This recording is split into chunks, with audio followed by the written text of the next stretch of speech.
इस वीडियो में हम उत्तराखंड के इतिहास का 13 पार्ट पढ़ेंगे। इससे पहले हमने 12 पार्ट अपलोड कर चुके हैं हम इस पर, जिसमें हमने उत्तराखंड का चंद पवार वंश, टिहरी रियासत, सब कुछ उसमें पढ़ा हुआ है। ये टोटल वीडियो जो है 2 घंटे की हैं, उसको आप जाकर रिवाइज कर सकते हैं। रिवाइज करने के लिए बहुत अच्छा है। इसमें हम पढ़ेंगे उत्तराखंड में ब्रिटिश शासन। उत्तराखंड में जो ब्रिटिश शासन था 1815 के बाद, जब गोरखों को हरा दिया था अंग्रेज़ों ने, उसके बाद एक हिस्सा टिहरी रियासत में बट गया था और एक नॉन रेगुलेशन प्रांत में बट गया था। तो नॉन रेगुलेशन प्रांत में बांटने के बाद जो है उसको, उसका पहला कमिश्नर जो है ई गार्डनर को बनाया गया था। इस प्रकार से जो है 24 कमिश्नर जो है उत्तराखंड में ब्रिटिश कमिश्नर जो हैं हुए हैं, जिसमें से 23 कमिश्नर ब्रिटिश थे और एक कमिश्नर थे के एल मेहता भारतीय। तो भारतीय वो थे एक कमिश्नर के एल मेहता जी। तो इन 23 के बारे में हम जो है पढ़ेंगे। तो इसमें हम सबसे पहले एक बात बताऊंगा मैं, कि जो हमें ना खाली इनकी जो डेट है वो याद रखनी है कि कब से कब तक इन्होंने शासन किया।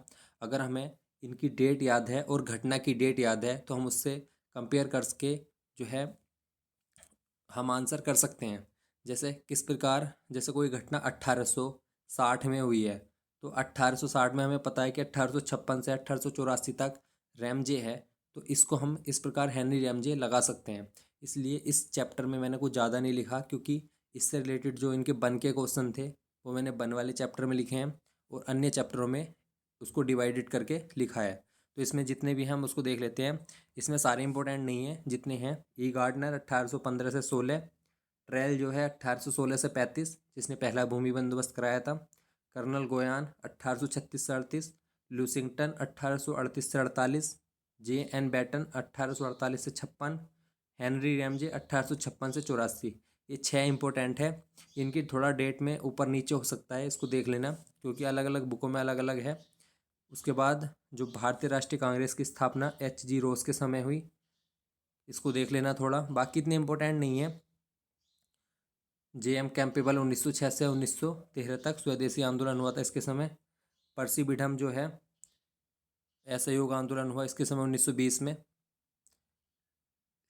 लास्ट में थोड़ा के एल मेहता जो है अंतिम थे, ये भारतीय कमिश्नर थे 1947-48 में, जब भारत स्वतंत्र हो गया था उसके बाद से के एल मेहता थे। तो 23 ब्रिटिश कमिश्नर और एक भारतीय थे, जो टोटल कुल 24 कमिश्नर उत्तराखंड में हुए। तो इनके बारे में थोड़ा देखते हैं।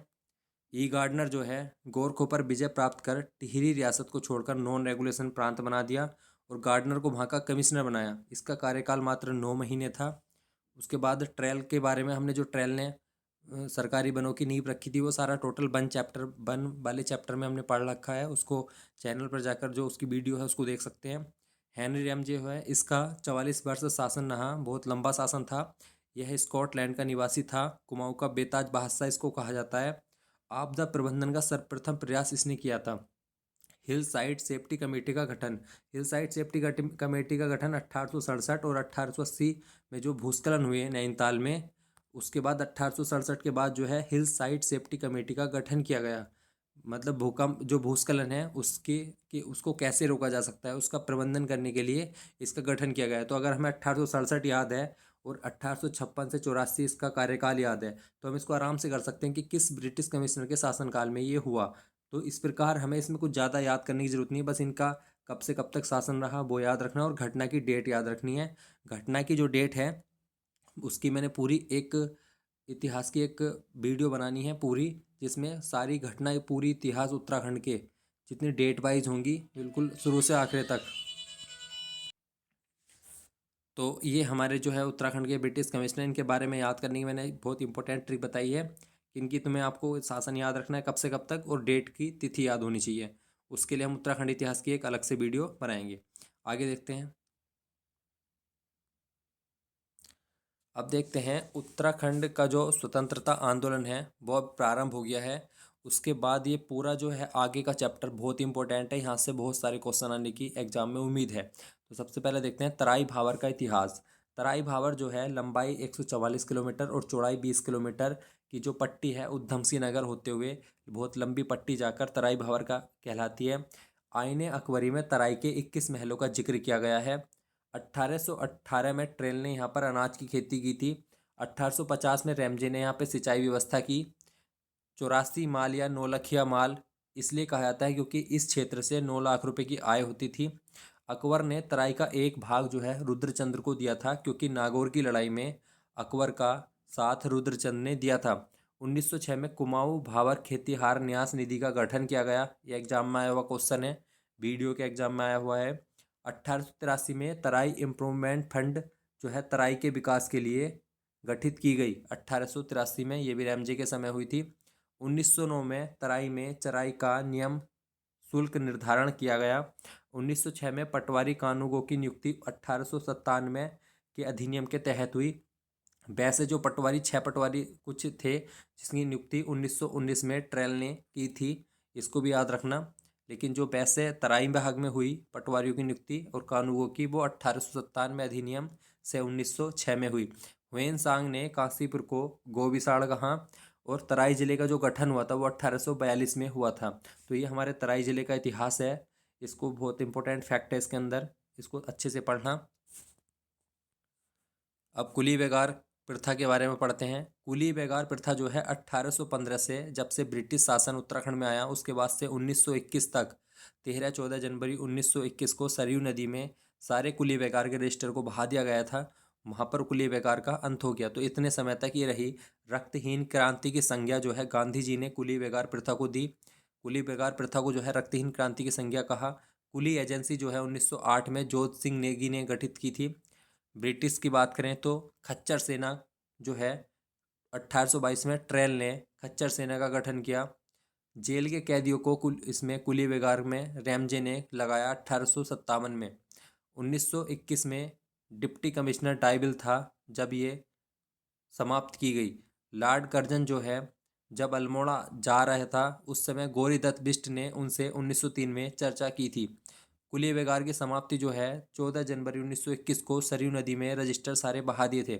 इसका नेतृत्व जो है बद्रीदत्त पांडे, हरगोविंद पंत और चिरंजी लाल ने किया। कुल सेनानी जो थे वो 40,000 सेनानी थे कुली बेगार प्रथा को अंत करने में उस समय। इसकी जो सभा हुई थी वो 1 जनवरी 1921 को कुली बेगार के विरोध में चामी गांव के हरु मंदिर में हुई थी। इसकी जो मतलब योजना बनाई गई थी इसको समाप्त करने की, वो 1 जनवरी 1921 को चामी गांव के हरुमिंदर में। 30 जनवरी 1921 को चमेठा खाल गढ़वाल में एक बैठक हुई जिसके अध्यक्ष थे मुकंदी लाल। कुली, अब इसमें देख लेते हैं 3 चीज़ होती थी। एक तो कुली उतार होता था। ब्रिटिश अधिकारी के यात्रा में जो है लोगों को उनका सामान ढोना पड़ता था, इसे कुली उतार कहते थे। कुली बेगार जो है वो सामान तो ढोते थे, उसके बाद उसको उनको पैसा नहीं दिया जाता था, उसे निःशुल्क ढोना पड़ता था, तो इसे कुली बेगार कहते हैं। और कुली बर्दाश्त आंदोलन जो है ये है कि जो अंग्रेज अधिकारी आते थे उनको सामान ढोने के साथ साथ उनको भोजन भी कराया जाता था। तो ये बहुत ही बुरी प्रथा थी जो है 13-14 जनवरी 1921 को सरयू नदी पे 40,000 स्वतंत्रता सेनानी के साथ जो है इसको समाप्त कर दिया गया। तो ये उत्तराखंड में कुली बेगार प्रथा थी। अब देखते हैं स्वतंत्रता आंदोलन। स्वतंत्रता आंदोलन जो है 1824 में उत्तराखंड में शुरू हो गया था। उत्तराखंड में क्रांति का विद्रोह जो है रुड़की के कुंजा तालुका से प्रारंभ हुआ था। रुड़की में कुंजा तालुका है, वहाँ पर जो है सबसे पहले उत्तराखंड में क्रांति का विद्रोह शुरू हुआ 1824 में। सबसे जो पहले क्रांतिवीर माने जाते हैं वो कालू मेहरा माने जाते हैं। 1857 में क्रांतिवीर संगठन बनाया था इन्होंने। उत्तराखंड का प्रथम स्वतंत्रता सेनानी इनको कहा जाता है और संगठन चलाने को वाजिद अली शाह ने प्रेरित किया था। इनका संबंध चंपावत से है। चंपावत के बिसुंग गांव में जो इनका जन्म हुआ था। तो ये उत्तराखंड के प्रथम स्वतंत्रता सेनानी थे। ये भी इंपॉर्टेंट आ सकता है कि संगठन चलाने की जो सलाह दी थी किसने प्रेरित किया था इनको, वाजिद अली शाह ने। 17 सितंबर 1857 को 1,000 क्रांतिकारियों द्वारा हल्द्वानी पर अधिकार कर लिया गया। तो जब पूरे भारत में 1857 क्रांति का प्रचलन था तो उस समय उत्तराखंड में भी 1,000 क्रांतिकारियों द्वारा हल्द्वानी पर अधिकार कर लिया गया। उसके बाद 1870 में डेविटिंग क्लब की स्थापना हुई अल्मोड़ा में। बुद्धि पल्लव पंत जो है कि उनकी अध्यक्षता में डेविटिंग क्लब की स्थापना हुई। 1883 में इल्बर्ट बिल के समर्थन में अल्मोड़ा में बुद्धि पल्लव पंत की अध्यक्षता में एक सभा हुई। 1903 में हैप्पी क्लब की स्थापना अल्मोड़ा में हुई। गोविंद पल्लभ पंत, हरगोविंद पंत ने की।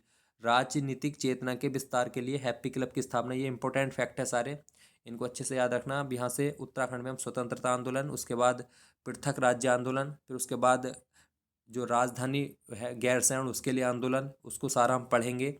इसमें सबसे पहले अब ये देखते हैं 1907 में गोरक्षणी सभा जो है इसकी स्थापना धनीराम वर्मा ने की। 1912 में अल्मोड़ा कांग्रेस की स्थापना हुई, ज्वालादत्त जोशी और सदानंद सनवाल ने की। 1913 में शुद्ध साहित्य समिति अल्मोड़ा में स्वामी सत्यदेव परिवारजक ने की। 1915 में स्टोबल प्रेस की स्थापना दुगंडा में हुई। 1918 में होम रूल लीग की स्थापना देहरादून में स्वामी विचारानंद ने की। 1907 में गढ़वाल भ्रात मंडल सभा की स्थापना मथुरा प्रसाद नैथानी ने लखनऊ में की थी। 1908 में इस सभा की जो है पहली बैठक कोट द्वार में हुई थी, जिसके अध्यक्ष थे कुलानंद बड़थवाल। तो गढ़वाल भ्रात मंडल सभा की स्थापना कब हुई? 1907 में। सरोला सभा जो है इसकी स्थापना तारादत्त गैरोला ने की थी। यह गढ़वाल में प्रथम जाति संस्था थी।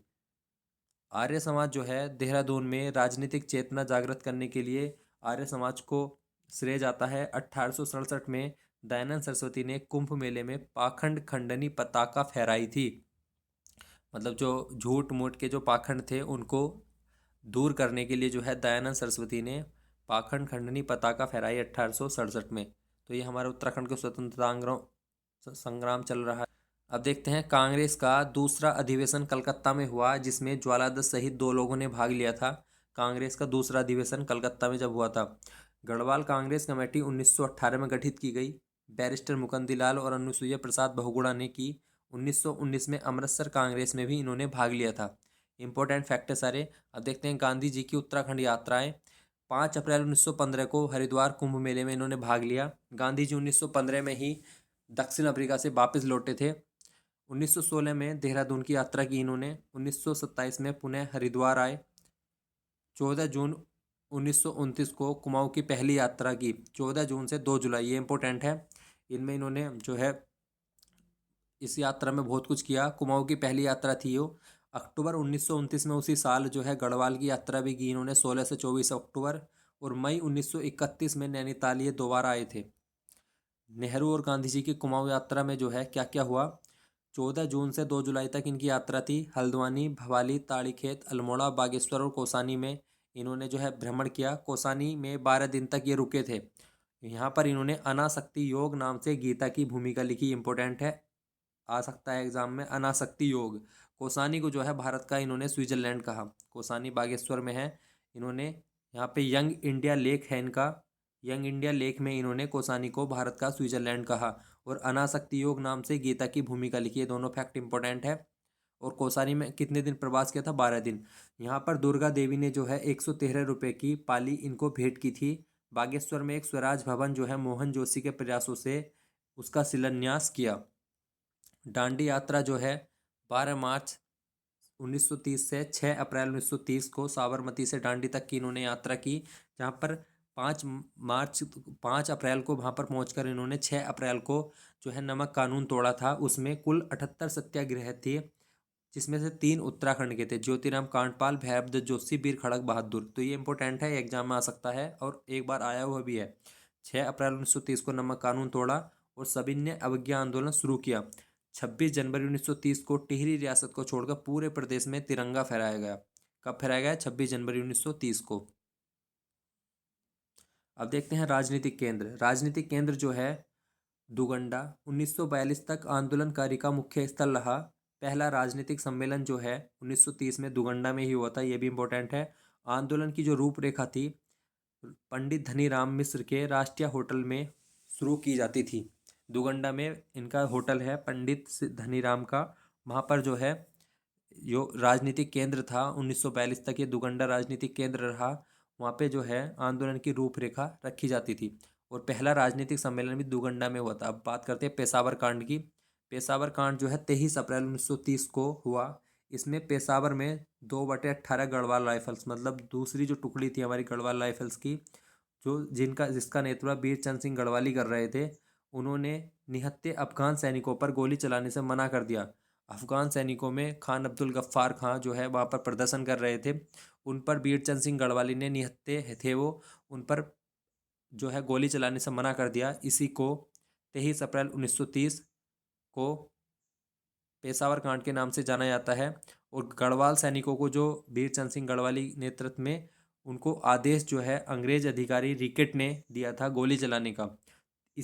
उसमें जो है 23 अप्रैल 1930 को पेशावर कांड हुआ था। तो मोतीलाल नेहरू ने इसे गढ़वाल दिवस के रूप में मनाने की घोषणा की। तो ये भी इम्पोर्टेंट है। खान अब्दुल गफ्फार का आंदोलन का नेतृत्व कर रहे थे। लाल कुर्ती या खुदाई खिदमतगार सेना का नेतृत्व कर रहे थे। इनको सीमांत गांधी भी कहा जाता है। अब आगे देखते हैं 1930 में गड़ोदिया स्टोर डकैती कांड के जो नायक थे वो थे भवानी सिंह। 1930 में हुआ था ये। अब बात करते हैं गांधी आश्रम की। गांधी आश्रम की स्थापना 1937 में शांतिलाल त्रिवेदी ने की। कहाँ पर था ये? अल्मोड़ा में। 2 सितंबर 1942 को इसमें ताला लगा दिया गया, क्योंकि यहाँ पे जो राजनीतिक क्रियाएं थी वो ज़्यादा हो रही थी, इसलिए अंग्रेजों ने यहाँ पे ताला लगा दिया। 1905 में टमटा सुधार सभा का गठन हुआ और 1911 में दलितों के लिए शिल्पकार शब्द का प्रयोग हरिप्रसाद टमटा ने किया। 1935 में दलित सभा का आयोजन श्रीनगर में हुआ। अध्यक्ष जो थे इसके C.H. चोफिन थे। कार्य जो है शिल्पकार सभा का गठन था। तो ये इम्पोर्टेंट है। अमन सभा का गठन 1930 में लैंसडाउन में हुआ। छावनी को राष्ट्रवादी आंदोलन से बचाना इसका मुख्य उद्देश्य था। और जो हितैषी पत्र है वो इसका सहयोगी पत्र था। ये भी इम्पोर्टेंट है कि अमन सभा का सहयोगी पत्र कौन सा था? हितैषी। और अमन सभा का गठन कहाँ हुआ था? लैंसडाउन में। जो पूरी छावनी थी उसको राष्ट्रवादी आंदोलन से बचाना ही इसका उद्देश्य था। अगला है जागृत गढ़वाल संघ। गढ़वाल में 5 आना बढ़ी लगान का विरोध करने के लिए इसका गठन किया गया। जागृत गढ़वाल संघ। गढ़वाल हितकारिणी सभा 1901 में। इसका नाम बदलकर बाद में गढ़वाल यूनियन पड़ा। इसका श्रेय जो है तारादत्त गैरोला को जाता है। नायक सुधार समिति जो है 1919 में कुमाऊं परिषद के प्रयास से स्थापित हुई। इसकी बैठक जो है नैनीताल में हुई थी। अब जो है कुमाऊं परिषद को हम अगली वीडियो में पढ़ेंगे। इस प्रकार 1 या 2 वीडियो और बनेगी। पूरा जो है उत्तराखंड का इतिहास जो है हम इसमें जी के उत्तराखंड इतिहास का समाप्त कर देंगे। 2 या 3 वीडियो और बनेंगी, छोटी छोटी वीडियो बनेंगी। इसको जो पहली वीडियो है 2 घंटे की हैं, उसको आप चैनल पर जाकर देख सकते हैं। और वीडियो को शेयर ज़रूर करें। इससे आपका जो है 3 घंटे की टोटल वीडियो होंगी, जिससे पूरा उत्तराखंड का इतिहास आप रिवाइज कर सकते हैं एग्जाम में जाने से पहले। यहाँ से बहुत क्वेश्चन एग्जाम में आने की उम्मीद है, क्योंकि 40 नंबर का उत्तराखंड पूछा जाएगा। उसमें से 8 या 10 नंबर का उत्तराखंड इतिहास जरूर आएगा एग्जाम में। इसलिए 3 घंटे में जो है अपने 8 या 10 नंबर पक्के कर सकते हैं। धन्यवाद।